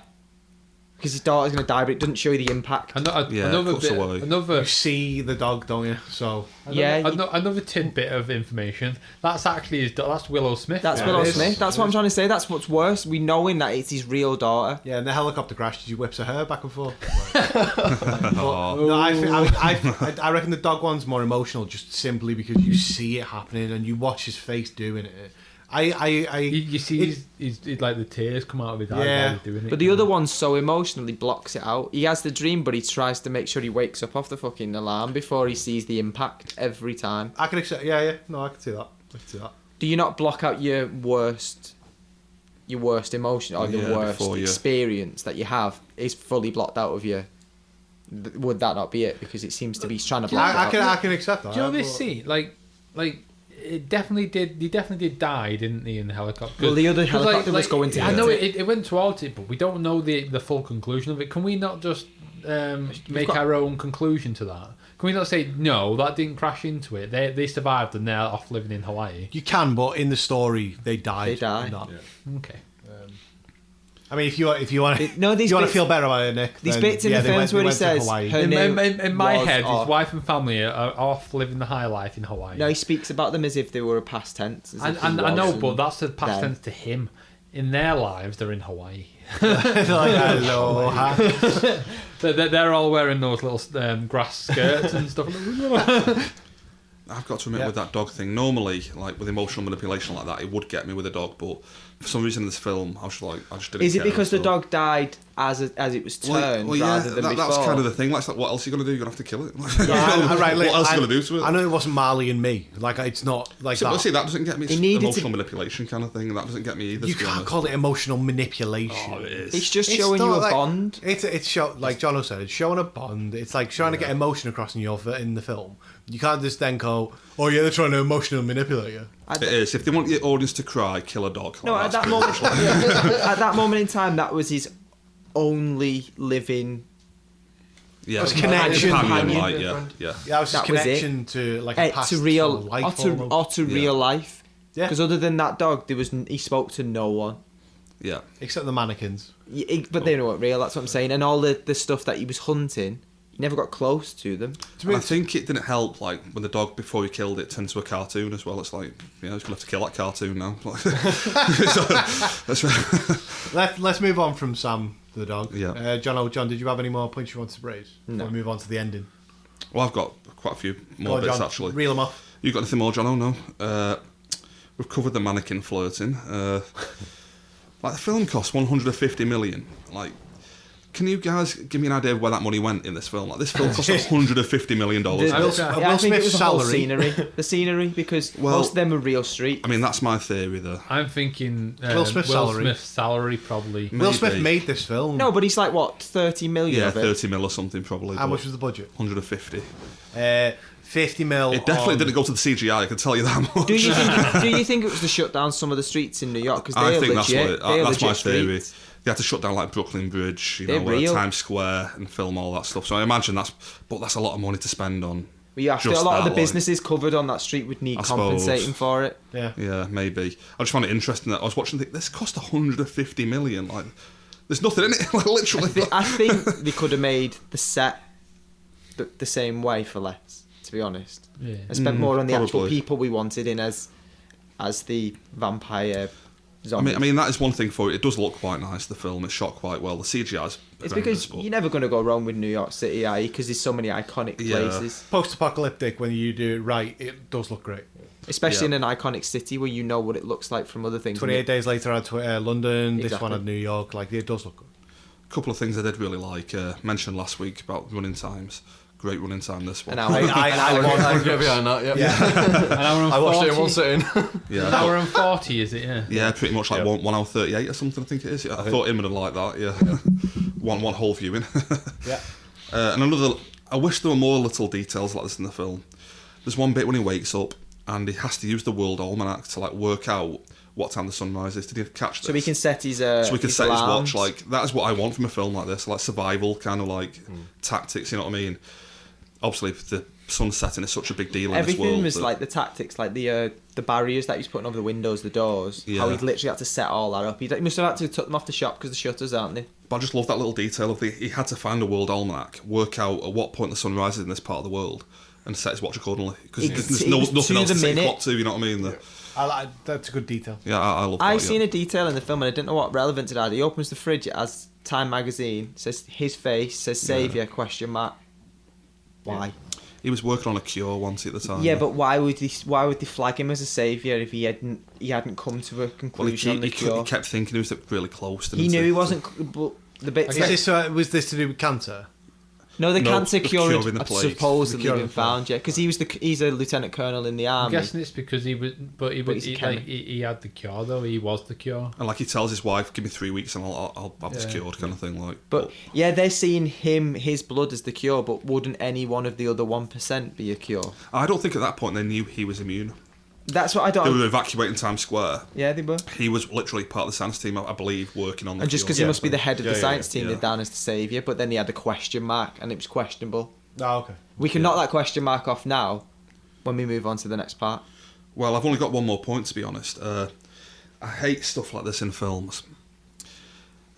The religious aspect in this film is brought in as such a last-minute idea. I agree. Like, when the whole butterfly thing comes up, and it's like, oh, I'm finally listening. It's like, what? She'd only ever listened to God. Every movement she made was specific to supposedly speaking to God. Shall we move on to talk about the ending as well, though? Am Well, I right? that is Yeah. pretty much the end of Before it. we go yeah, into the ending, though, yeah. am I right in saying in one of the flashbacks don't him and his family pray though? So he used to be religious. on the maybe. helicopter just before they leave. So he used to be religious, and He loses then faith because says, of the "Oh, crash." God's plan wasn't for this," and like we said, reels off the numbers. So he clearly his faith is gone, and then it's when she turns up that his faith Yeah. returns. His faith had gone because of the crash. Does someone want to explain the ending? But personally, just on that final point, for me, it'd take more than a vague butterfly in a shattered window and a woman with a butterfly tattoo to think, oh, there is Right. a God. Yeah. Finally. Yeah. No, yeah, I get it. Like, does Yeah. someone want to give just an outline of how the normal ending of the film goes? Yeah. Before we Which get into the ending are we end, going that's for? Are we going for? I've got the normal ending then. It's just literally straightforward. He gets strung up, bangs his head. He's bleeding, she saves him. They get taken home. And because he's bled all the way home, she didn't realise that they'd follow the scent of the blood, so they then end up breaking into the house, if you will. I think it's through an explosion that he set up outside. Happens to blow the shutters off his own house. and they get in then through the top Yeah. floor, don't they? It seems to have had like charges set on like all the cars around down waiting. the street. Yeah. didn't it? But what he failed to realise was it'd affect his own house because it's blown the windows. I feel like he would have known that. He should have known that, being a but, chemist. But obviously, like they all get in, don't they? They go down to the basement where he's been like doing tests on rats, and he got the female mutant Who down just there. happens to be sort of recovering. Well, yeah, she seemed to be on some kind of recovery path anyway. But like in the original end, I think this is the theatrical ending anyway, isn't it? Like they all come down and he stood behind this glass pane. And they're trying to break he through. sends the woman and child into like a kind of I think it's a coal cellar, like a little, like a. He basically says, "Get down there, you'll be safe down there," and he kind of runs at the door with a grenade. At the point they're coming through the glass, it's like a bump like that, isn't it? So like I'm assuming that would kill him and everyone else around. Kind But of thing. thinking about it, I know that's theatrical, but all you thought, we've spoke about this, he could have just hidden the thing with it and threw the grenade out, shut the door. See, I thought that like I've spoke to people about this, and their thing is no, like he wanted to be with his family at this point. He wanted to. Do you think he'd give up? He kind of he'd done what he set out to do. He'd done like he set out to like cure this thing, and he'd kind of done it. I just thought he'd see out his work. No, I get the point on that, but like if you don't do that, you're not getting the religious overtone No, I know, to the but film. do you not think if he was a true scientist, he'd have seen it out as in like he's got the cure here, he's got to take it to this so-called colony and create the cure for everyone. Then his job's done. Has anyone seen the alternate ending to I've this not. film? Because What ending? I have seen, We've done the one where he kills himself. I have seen this ending, and like I don't like the original ending. I think it's terrible. I don't understand. Which one's it. the original though? It's That's where he the killed- original one's the one where he kills himself. Oh yeah, I don't like That's that the either. actual I think that's like a cop out. I don't like that at all. But then the next, like the alternate one is he seems to get an understanding between him and the head like mutant guy, and the mutant just kind of takes the female. Like he kind of realizes that the head mutant has come for this woman, but as if they're like As if it's his boyfriend. wife. Yeah, that kind of thing. I've read about it, Nick. Like just to jump in on it, it's kind of like whilst they're mutants, they still retain some of their human emotion. Which is doubted earlier on in the film. In the though. film, yeah. I feel like it's not like they've retained it; they've just kind of got it back. I don't know. I think they slowly get it back because he's saying sort of like, while he's hunting them and catches the woman, he comes out into the light and he starts to burn, and he's saying sort of like it's showing sort of more human sort of Well, connection between them. He's saying the opposite. He's saying it's got rid of it because the human side would have told him that that's wrong or that would hurt them. He says they've lost all human consciousness, so even coming out in the daylight, it doesn't dawn on them that they shouldn't come out. Yeah. He's even willing to burn himself to test it. Is there the next bit then when because they use his props and set up the trap to catch him? Then That's his own. I think that's his own trap, and he's forgot about it. No, He but sets- him and the woman go back out and say like they've used my wires. and I stuff thought like it was him. I thought that was his own. I thought he'd set up loads of traps around the city because he's trying to catch, people to. that. Yeah.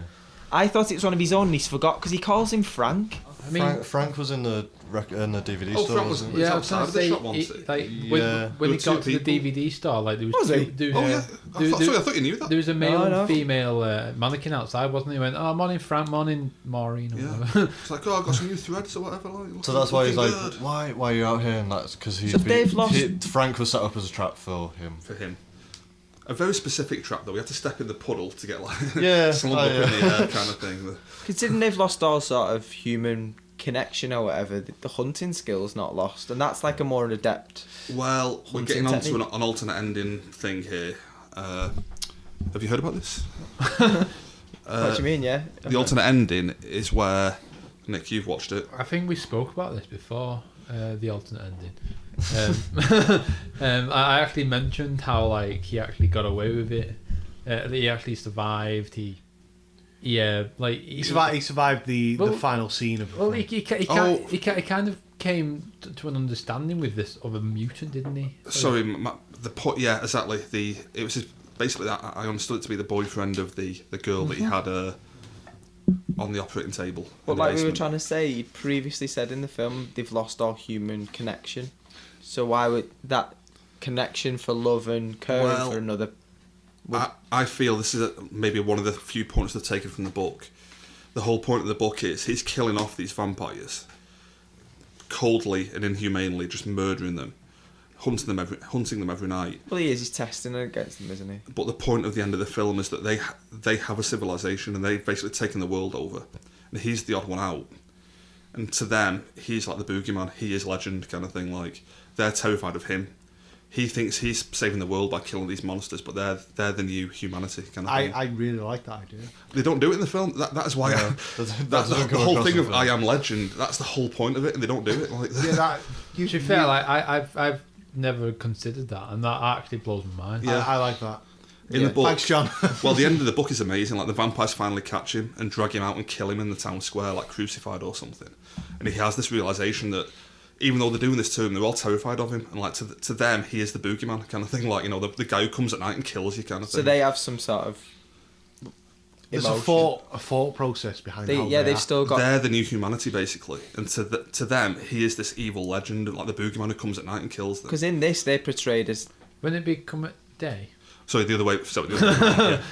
To them, it's like night though, almost, isn't it? You know, the other way around kind of thing. It's just because he's portrayed in this like. He comes while they sleep and kills them, kind of Yeah. thing. Like, yeah. But yeah, they don't do that in the film at all. And you know. they're portrayed to be sort of completely devoid of anything. They're just literally solely hunters. So but that's a point from the book that he thinks they are devoid of humanity, but they're actually not. They've actually got civilizations and stuff, and you know they have That's what attachments. I'd That prefer. puts a whole new spin on this alternate ending for me now. Yeah, and like they've come together. The like I hated that ending, but now you've said that kind of puts a whole new spin on it. Not Like, even reason that. they set a trap, the reason they came at the end to get because like it was like his girlfriend Yeah, or yeah. daughter or whatever, I don't know what, or you know, they wanted her back. Yeah. Oh, I really like that. Yeah. Should we talk a bit more about the religious overtones of the film, and then we'll move on to ratings? Yeah, you guys got anything? Yeah, I was going to say like there's clearly a lot of religious undertones to or overtones. Do you Overtones. think? See, I don't think there are. I think they just shoehorn them in the last minute of the film. Yeah, kind they're of just thing. in. Yeah, I feel like they're shoehorned in, but you have to acknowledge that the like you look at a film and say like, you know, this is an art piece that you go, okay, we'll watch this. And for this particular film, it feels like they've shoehorned the religion in maybe, but you know, it's still a part of the film. Now, I don't think it's got the best place in there, but it's like, you know, the Time magazine where it's like savior, and then at the end of the film, he ends up saving humanity by killing himself. It's like, right, okay. You mean the sacrifice that he's It's the sacrificial sort of aspect to it. It's the whole trying to mirror religion. Do you know what I mean? specifically Jesus. It didn't, for me, none of it fits into that film. It just didn't fit at all. Yeah, when that whole ending came with the butterfly shattered glass and the girl with the butterfly tattoo, did you spot that on her neck?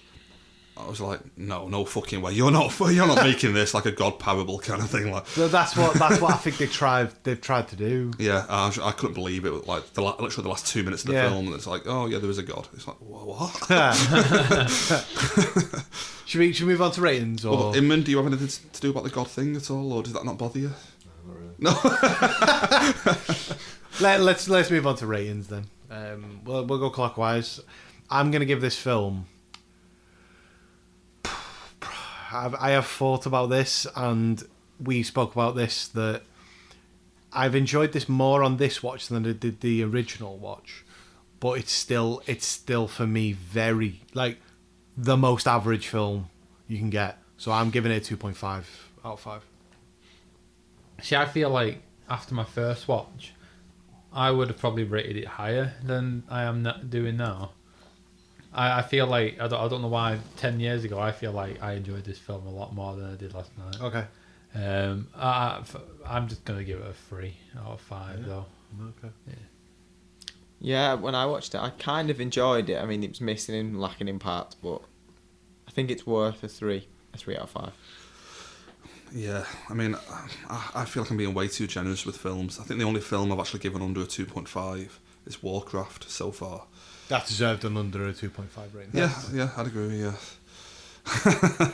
Nick shaking his head. I'm just saying that's for another podcast. episode 2, guys. So I just feel like I'm being way too generous. Originally, I was like on your train of thought, Joe, giving it a 2.5. But I do like the hunting cartoon deer at the start, and I do like the almanac thing, and those two things alone are enough to bump it up to a 3 for me. The rest of the film I just literally have no opinion about, but those two bits, I'm like, I enjoyed is a strong word, but I kind of enjoyed that. I'm so quite 3 out of 5. I'm quite excited for this bit now. Yeah, this is we're Don't go that much. we're going to come to Sam's rating now, who badgered us to I did not review. badger. Badger is a strong word as well. Literally, he is not shut up about it. Sam is legend. Sam, what's your review? I think we all wanted to, so I'll just put it out there. I didn't want to do this film. Right. I think I'm going to give it a worse rating than what you all think I'm going to. Oh, I knew we were coming. Oh, a 4.5 out of 5. I'm going to give it a 3.5 out of 5. Okay. Okay. That was my reaction. The cat went, how? So nobody gave it lower than a 2.5 and nobody gave it more than a 3.5. We've all rated it lower than what IMDb Basically, currently has it's 3 out of 5. Room consensus. IMDb's rating is Maths genius Jono here again. Yeah. Sorry, what's the IMDb? IMDb's rating is 7.2, and we've all rated it a lot lower than that. I like the film, and I've Yeah, that's 7.2 out of 10, and we've got it at at 6 out of 10. How is 7.2 a valid score for this film? It does not deserve that high score. 6 out of 10, if you're going to go that rating, is 6, I'd say, is fair. Yeah, but just going off that, like, it made like 585 million at the box office. It was quite good, and it's like, I presume that's more to do with the pulling power of Will Smith than I anything think at else. the Yeah. time as well, the films that were out were similar. Yeah. This was peak He was Will feeding Smith. off it. This was peak Will Smith. When he was like box office gold. Around kind of them thing. times, he was releasing film after film, which was just like box office hits. Blockbuster. But look at how many films there was at the time that were zombie, vampire, apocalyptic related. You know, all that 28 Days Later. They were all within that early to mid 2000s and just a bit on. And he's just playing off the fans that they already had. It's a film that a lot of people like. A lot of people wanted to do on podcasts, but only gave it a 3.5. So, yeah, I'd say we gave it a fair rating overall. Oh no, but I will stick up for him on this one. I think films like this will make for Better. interesting discussion. Like, Yeah, films. if from, we do like, if we do good films, it's like, yeah, they're good. Oh yeah, 5 stars. Like, no, you know what I mean? Well, to sort of segue from your point there, I've raised the idea of doing Arachnophobia next week. Yeah. That's obviously not a new film, but it will be a film in a similar vein where we might. But I think you underestimate how much I love that film. Yeah. See, I remember liking it, but I don't know what it's going to be like again Right. on a second watch. Well, I think I've seen it once when I was. It's not a lot second younger. watch for me. I've I've watched seen it it loads of religiously. times. Like, Arachnophobia. Every couple of years. I it's hate like- spiders as well. Yeah. Yeah. And I've seen it at least 10, 11 times, but I hate spiders. But for some reason, I need to watch it, and I don't know why. Yeah. Well, if you're interested in listening to the Arachnophobia review, crawl along over to episode 15 where we'll have it on. On the web. All right, let's finish off there. Social media, Jono, do you want to give all that away? Yeah, if you want to contact us on Twitter, that is... yeah. Yeah. Whatever. Yeah. Got loads of followers now, don't even matter anymore. Yeah, we're at DST Podcast. And then if you want to catch us on Instagram, that's at DST... Well, it's not at, but it's at DST Podcast 4, number 4. And then if you want personal ones, mine's Jono88 Jono. And at Taylor 1980. I don't really use a personal Twitter anymore, so I'll probably just give it out. So you can find Sam at Rubik's Football. You can look at his Rubik's Cubes. Just Retro. that's not a weird comment. Yeah, Like, when I do it next year, because I mean it's very seasonal. oh yeah, of course, yeah. Like You could have done it follow for that. the Euros, the under 21s. Follow that. Wait, like when the World Cup comes around, look up Rubik's Football. No point following him now. It's Joe, YEHITSJOE. I'm at DST Nick. Fantastic.